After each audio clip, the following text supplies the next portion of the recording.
Journal entry 3. In the previous journal entry, I explained how I built paths across the area, and now my plan was to tame a horse and build a stable. The horse would help me travel around and transport materials for building more easily. But before doing that, I went for a walk along the newly constructed paths and harvested the honeycomb from the beehives so that I would have some in storage when I required it in the future. I also gathered the pumpkins I had grown next to the beehives. Between the events of my previous journal entry and this journal entry, I was able to source a new jumper. I went out looking for a horse and I decided to try and find one in the savannah biome across the bridge from my house. I eventually found a horse, and after a few attempts I was able to successfully tame them. I equipped them with a saddle and I was able to ride the horse back to my house. This reminded me of while I was working for the company, only the deliveries that were marked as urgent were delivered by horse. This meant I would commonly only be using a horse when travelling to the more prosperous parts of the city with deliveries for the nobles and wealthy merchants. I travelled back to the house with my horse, making use of the paths. As a temporary solution, I used the lead attached to the balcony to keep the horse at my house and prevent them from getting lost. I walked down the hill that my house was on to a small area of flat land. I decided that this is where I would build the new stables for my horse. Now that I knew the location where I wanted to build the stables, I went out into the world to find the materials that I required and that I did not already have in the storage to build the stables. One of the first items that I needed to collect was bamboo, so I got on my horse and rode across the bridge and through the savannah biome while following the path to the village. When I arrived at the village, I travelled to the jungle that was close by, which I found previously. My plan while designing the stable was to use the bamboo for the floor of the inside portion of the stables. I also needed to get bamboo so I could craft bamboo trapdoors, which would also be used in the build. I used my diamond sword to quickly chop down a dense portion of the bamboo that I found. I also took some additional bamboo so that I could use it to create a farm for growing it at a later point in time. Once I gathered the bamboo that I needed, I went and chopped down one of the jungle trees. I was able to gather a few of the jungle saplings. I collected all of the items that I had to get from the jungle and returned back to my house so that I could store the items. Use of the horse to travel allowed for easier passage along the paths and helped to increase the speed at which I was able to gather the items that I required. I once again prevented the horse from wandering away and getting lost by securing them using a lead attached to the balcony of my house. One of the items that I wanted to collect was light grey wool, so I crafted some light grey dye and went over to my sheep farm and dyed a few of the sheep light grey so I could gather the wool that I had to collect for building the stables. The reason that I needed the light grey wool was that it would help to texture the walls of the stables, which were going to be predominantly constructed out of stone bricks. I walked over to where I was planning on building the stables, and using some of the spruce saplings that I had previously collected, I could grow large spruce trees. This allowed me to get the spruce wood that I required to craft all of the spruce related items for the build. The reason for growing the trees here was because the ground was relatively flat, and so I was able to grow and chop down the trees easily. The spruce wood was going to be mainly used on the outside of the stables. By using the spruce wood on the outside of the build, this would help to match the design of my house that I had already completed and give the two builds a consistent appearance. I then went back to the house once I had all of the spruce wood that I had to gather, and I decided to get the stripped oak logs that I also needed to collect. Fortunately, I already had a large amount of oak logs in storage at my house, and so I placed down some of the oak logs and stripped each of them. The next item that I was required to gather for the build was all of the mud-based items. I set up a water source in my house in the main storage area using a water bucket and a couple of trapdoors. From the water source, I was able to fill glass bottles with water, and then I converted the dirt blocks that I had already had in storage into mud blocks. Once I had some of the mud blocks I needed, I went to the wheat farm and collected the wheat so I could craft the packed mud, and from the packed mud I made the mud brick items. My plan was to use the mud brick related items for building the roof of the stables, and the mud blocks would be one of the blocks used in the floor of the part of the stables where the horse would be. I decided that the next group of items that I wanted to gather for building the stables were all of the stone type blocks. So I went down to the cave entrance that was next to the beacon, and from there I found a small enclosed section of the cave and mined a section of the cave wall so that I could get all of the cobblestone that I needed to craft all of the stone block variants for the build. Once I had all of the cobblestone that I required, I re-emerged from the cave and started to return to my house so that I could turn the cobblestone into stone using a furnace and craft the items that I needed to get for the build. But as I was returning back to my house with the cobblestone, I spotted a group of pillagers in the cow farm. As I passed by the cow farm, the group attacked me using their crossbows, and so I ran up the hill so I could get a better view of the pillagers, and I started using my bow to deal with them.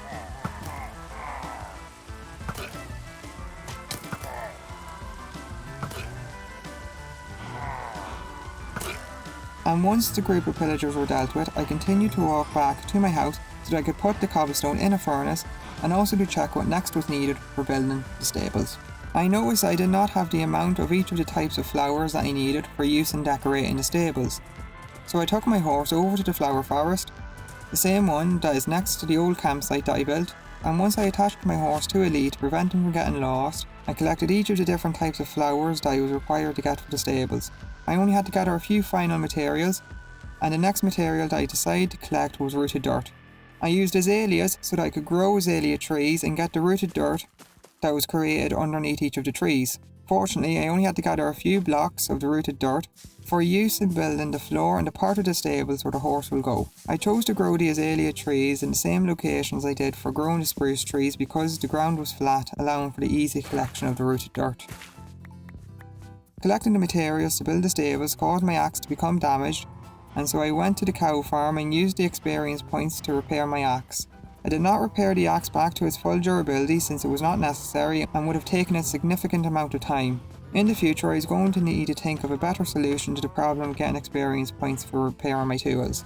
The method of using the cow farm works but is not efficient and not the best method to use long term.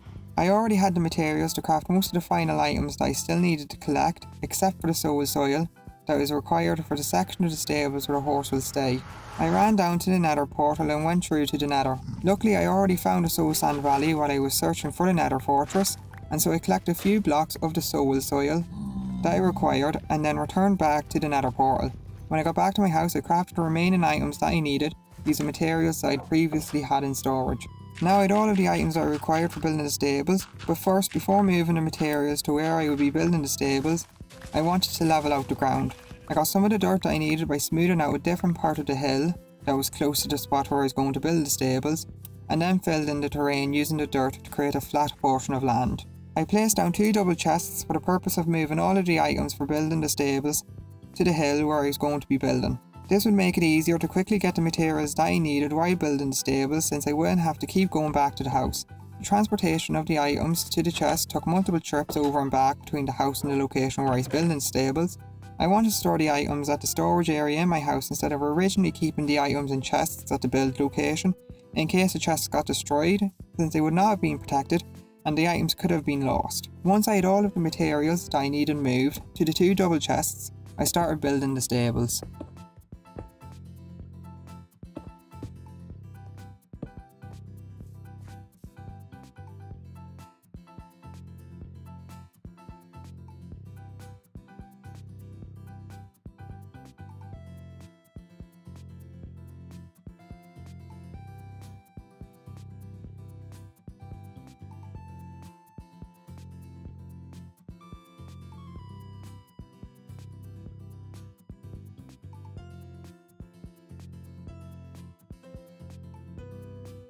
After completing the outside portion of the build, I next had to create the interior of the stables.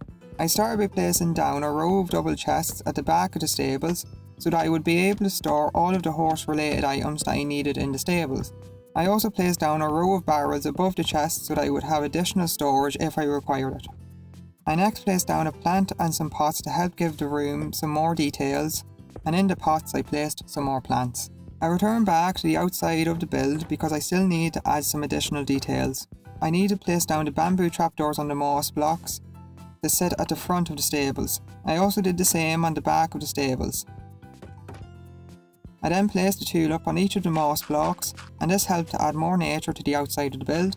I went back to decorating the inside of the stables and I placed down various different types of blocks including chests and barrels to help give the appearance that this part of the stables is used for additional storage. I also placed down some hay bales in this part of the stables to help add some more decoration to the room that was at the top of the ladder.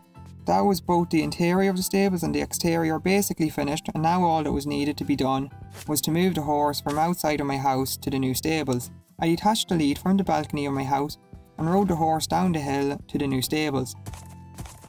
I added some more fences to the outside of the stables to prevent the horse from jumping over the fence by climbing on the hay bales. I also finished the interior of the stables by putting a lead into the corresponding item frame, so that all of the chests for storage are now labelled. Now that the stables were completed and the horse was moved into them, I had to connect the stables to the path that led to my house.